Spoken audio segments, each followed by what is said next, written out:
welcome to round 2 of the Parenting Roundabout podcast. I'm Terry Morrow, and I'm here with Catherine Haleko. Hello. Usually on this podcast, we talk about parenting issues, but once a week, Catherine and I like to get together to discuss TV, movies, books, and other entertainment topics because it's nice to talk about something other than parenting for a change. This week, we're continuing with our watch of the first season of Veronica Mars, a show we missed the first time around, and our accompanying listen of the Veronica Mars Investigations podcast.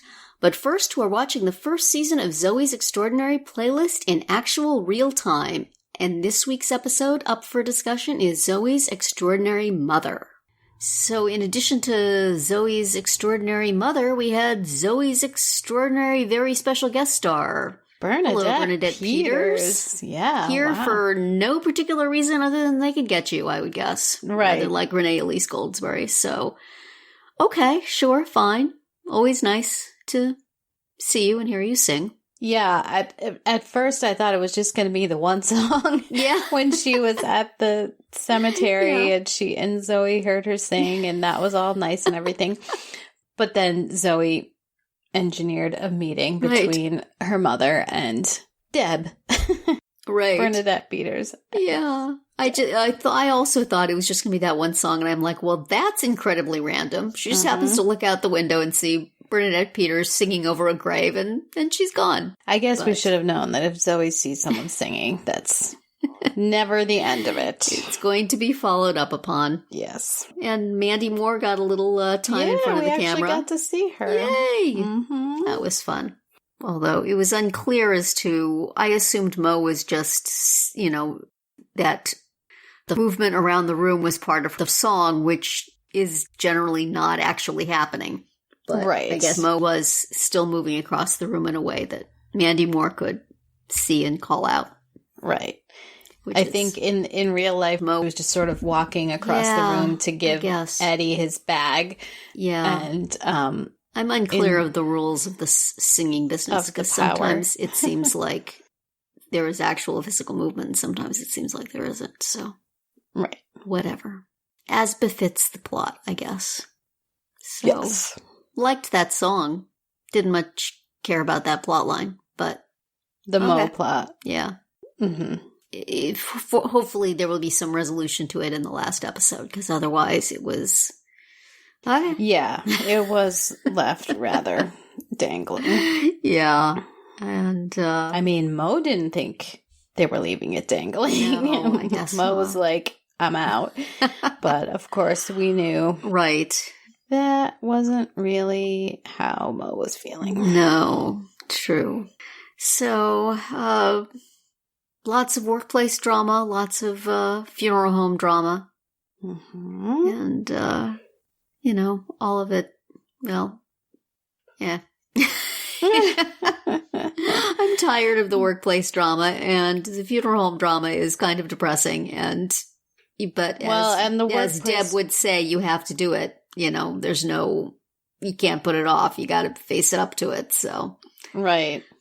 And I felt like the workplace drama ended in a sad way as well. Because Joan tried to kind of make nice with Ava and,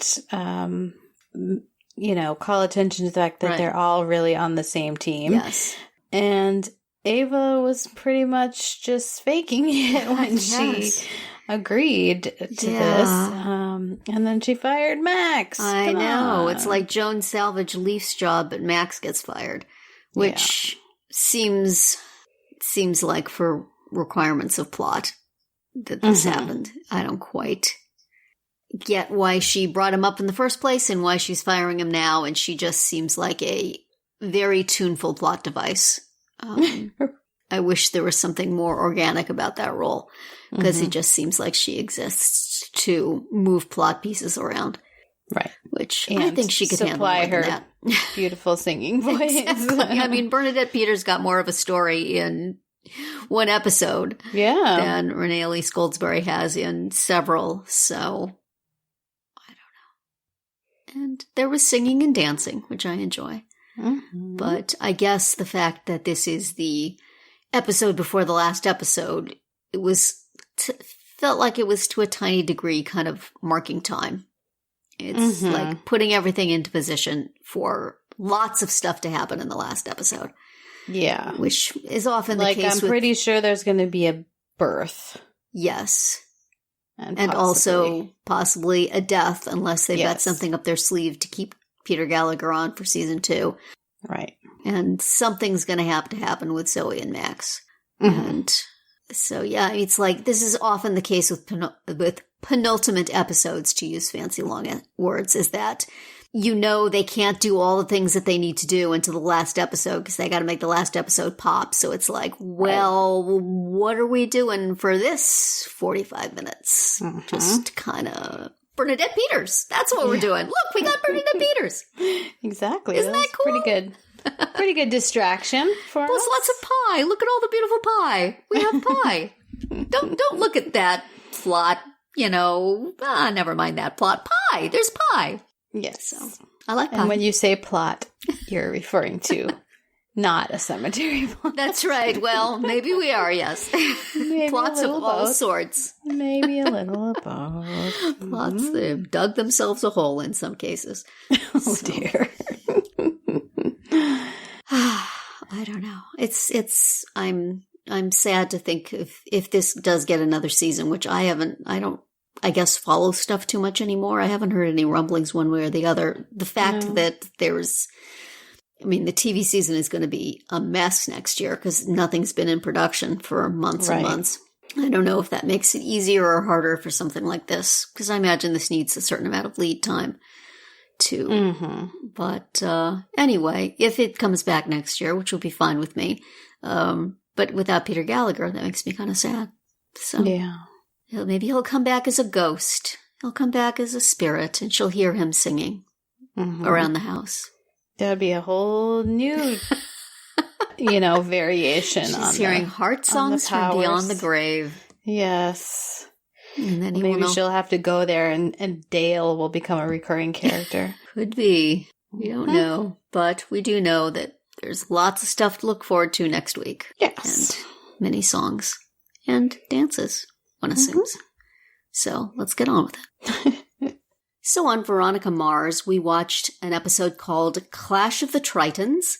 And I must say that I enjoyed this episode very much, even though it had plot holes big enough to completely swallow Veronica's car. Yeah, this one was juicy. There was like a lot going on. Yeah. And one thing that struck me was the locker-centric nature of a few plots. Yes. Because in my experience, high schoolers do not use lockers. And if that had been the case, there would be no story in this one. That is an enormous plot device in Veronica Mars, is the locker situation. Right. They're forever searching Veronica's locker, and the whole fake ID ring was fully dependent upon locker. Yes. Deliveries, and Yeah, it was. So immediately my husband was like, she should demand that they fingerprint those IDs. Her fingerprints would not be on those IDs. And I'm like, well, I think that amongst the many plot holes in this episode, that's probably the least of it. Because I don't think the sheriff really cares if her fingerprints are on there or not. He'll find a way to put them on. But the whole way that first of all, I guess, okay, that there's a secret society, I guess, I'll go with that, but it was a giant red herring. So who cares? And why were they putting her in her car trunk if they really don't have a beef with her? And they looked like a pretty milquetoast bunch once they all got their robes off. Unless the ones who did the car thing were the actual guy who was running the fake ID. Yes, that's completely possible. But the whole thing of, we saw flashbacks when he was telling his story. So those were fake flashbacks based on the story he was telling and not real flashbacks. And I don't know. It just seemed like they got to the end of the episode and said, you know what? Let's just change it so it's that guy. I don't feel like the stuff at the beginning of the episode suggested that was going to be the outcome of the episode. Even the parts where Veronica was not involved, so it was just us watching things happen. Right. Yeah, that seemed weak that whole thing. And also the continuing Veronica Mars trope of, if we see a dude we've never seen before, he's going to be guilty. So both that guy with the fake IDs turned out to be guilty, plus the guy with the glasses that she was sitting next to turns out to be the head MIT. Triton. And it's... the really, MIT guy. Can they not use an extra twice? Is that really so hard? Is there just an infinite number of unfortunate folks on this? So I found it to be very fun, the plot, but it just made no sense. And then, all right, so we have to believe that Veronica Mars was able to obtain an exactly identical stapler for the guidance counselor's office, that it's apparently usable enough that the guidance counselor would not notice, and then that each of these prickly people would come into her office and say things that would be of interest. Yes. All of those things, also, I go, it's like... Really? It's a radio frequency, and she's got like a battery that lasts for weeks or days or however long this is going on, and... Yeah. I mean, in terms of let's speed up the plot, I will accept it. But really, it's an incredible plot convenience and nothing much else. Do I think that Logan would go in there and bare his soul to... Plus, which wouldn't... Becky? Yeah. Wouldn't they have to get from... Since they're all minors, wouldn't their parents have to give permission for them to be in this study? And then if their parents are forcing them to do it, would they be... saying things? Okay. We needed this information. Veronica needed this information. This was a convenient way to get it. But yeah, it was a convenient way to get it. It's exactly what it was. Right. So, all right. But fine. Sure. Sure. Not sure why Veronica was sitting in her car with a tarp over it, and that was a good... not at all suspicious looking. I just, you have to... I totally thought when he was like, it has to be secret, I thought she was just going to use her toilet office as Alan's also calls I thought so too. And then, of course, we had a musical interval, which, okay, I mean, Kristen Bell can sing, we know this, but, okay. This isn't Zoey's Extraordinary Playlist. I don't really need songs to burst out in the middle of things. Especially when it's Duncan, just murdering. Yes. All right, painful. Let's not do that again, okay? Mm-hmm. Let's not go back to the karaoke bar. Yeah. One time we will allow it. But we had the smarmy lawyer again, and I enjoy him. He's not really fun. Smarmy. He's kind of adorably realistic about his abilities and the way of the world. And we also had a fair amount of Wallace doing lots of Wallace. A little, investigating of his own. Being completely adorable. Yes. I enjoyed all of that. And I had to laugh at Veronica's method of setting up a camera to observe that locker, of creating a display. Right. And she had this big banner to go along the back of it. It made me think of Leslie Knope having an account at the banner store, because she would just go and get banners all the time. Does Veronica Mars have an arrangement with a printer somewhere? Right. Periodically, I'm going to need me a banner, and we're going to have to, make it snappy. Expedite this banner. Well, and also, how did she set up that camera so it was looking at the locker, but only the top locker? Yeah. Because the whole plot hinged on the fact that it was actually the locker below that one. Right. And so how would she not... She zeroed it in so tight that she could only see what was happening on the top locker, not the bottom one. Yeah, man. This was weak in so many ways, but completely enjoyable. I do not wish to, to suggest that I'm sorry I watched it, just that...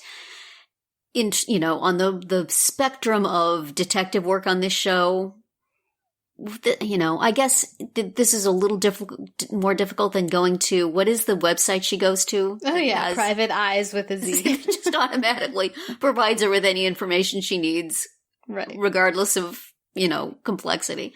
Mm-hmm. But this is sort of to that end of convenience.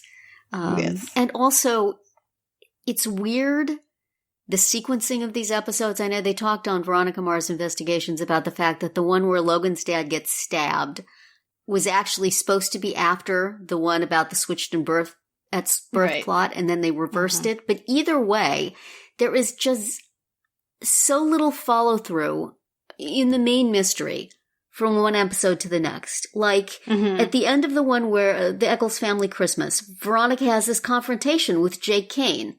No further mention of that in her voiceover, in anything. You know, in this one, in the next one, she sends this thing to, she like kind of engages with this scary guy at Kane Software. No mention of it this time. No carryover whatsoever.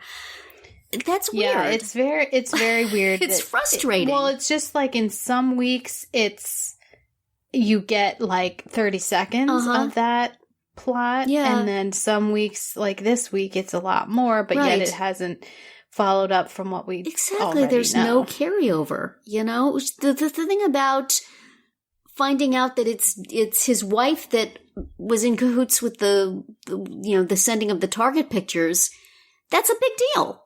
Yeah. And there's just I can see that there's no follow through if you mixed up the order of the episodes, but then there should be at this point for one or the other of those things. So that's weak. But the one part of the episode that was just really legitimately wrenching is, oh man, Logan. Yeah. Logan, at the beginning of this season, I would never have thought I would want to give you a hug, but man, your life sucks. Yeah, it's really awful. I wonder what the discussion was to bring in famous Hollywood couple, Harry Hamlin and Lisa Rinna, to play a famous Hollywood couple. Wow, this is fun, honey. We'll be playing ourselves. And then they're monsters. Both of them are monsters. What the hell? It's just like, is this cathartic for them? And Logan has a sister. Guess who we what? never knew. Yes. They keep her in the basement, apparently. Yeah. But, oh man. Awful. And if she actually leaves the scene where her son has said to her husband, I will kill you if you disrespect her, and then she goes off to kill herself, she is just as bad. What sort of self-involved people? Right. But, I mean, if this were a soap opera, I would say there's no way she's dead. She had somebody pick her up, so they'll think she's dead. But I don't know for this show. I don't know what rules it's playing by. Yeah, it's pretty dark. Yeah.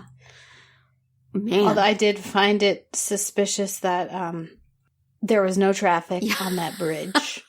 Even on the opposite side. Yes. Like, wouldn't there be immediate rubbernecking? One would think. If there were. Yeah. So I'm going to hope it's staged and she's off somewhere. But even so, what a lousy thing to do to your son. I mean, she's made it pretty clear all along that she could care less about him. Why he cares so much about her, I can't imagine. But man, is that a screwed up young fellow. And I sort of felt when I do not buy him talking to Becky about this at all. But he did acknowledge that Veronica was his friend. And the fact that the way things went down is why he's been so mean to her. I kind of buy that. Right. Yeah. And that was kind of poignant. And that he's blaming himself. Exactly. Yeah. Yes. It's definitely tied into his self-loathing. Right. And not specifically about her. So, wow. That's been an interesting character arc. Logan. Yes. More than anybody else on that show. That's been an interesting character arc. So, and I think Jason Dohring plays him really well. Because you see all those layers kind of there at the same time. And, you know, the reprehensible ones and the, oh man. Right. Well, I am so sorry. As our friend Mo says, and it's not original to Mo, but hurt people hurt people. Yes, indeed. Yep. So, definitely. That is Logan. Yeah. Now, if only he could sing his feelings. To somebody. So that Zoe would be all over that. Yeah. Oh gosh, can you imagine if Veronica could hear people's? She wouldn't need all of her spy gadgets. I demand a crossover lens. Crossover through time. Well, next week we will talk about the 13th episode of Veronica Mars called Lord of the Bling. And the 12th episode of Zoey's Extraordinary Playlist is Zoey's Extraordinary Dad. And that's it for Zoey, right? Yes, that's right. So Zoey's Extraordinary Brother, we're sorry, man. You have to wait till next season. You didn't get your own episode this time. Yes, and that is going to be it for our round 2 today. Please subscribe to our Parenting Roundabout podcast so you won't miss any of our episodes. We have something new for you every weekday. As always, you can find recaps, links, and an opportunity to comment on our website at parentingroundabout.com. Goodbye, Catherine. Bye, Terry. Goodbye, everybody.